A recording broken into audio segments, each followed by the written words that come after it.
এ আপনি কি বলছেন সুবিকাশ বাবু? পাকিস্তানের জঙ্গি ঘাঁটিগুলো ধ্বংস করার আগে ভারত সরকারের উচিত ছিল পাকিস্তানে গিয়ে পাকিস্তান সরকারের সঙ্গে আলোচনা করে এবং জঙ্গি ঘাঁটিগুলো কোথায় কোথায় আছে জেনে তারপর সেখানে আক্রমণ করা। মানে এই ধরনের শিশুসুলভ কথা আপনি বলছেন একজন বয়স্ক মানুষ হয়ে। মানে ভারত সরকারের কেউ গিয়ে পাকিস্তান সরকারের সঙ্গে আলোচনা করে জঙ্গি ঘাঁটিগুলো কোথায় কোথায় আছে জেনে লোকেট করে তারপর সেগুলোকে ধ্বংস করা।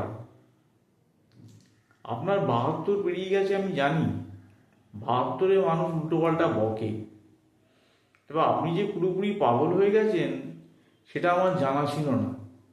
আপনার এই কথাটা সেটাই প্রমাণ করলো।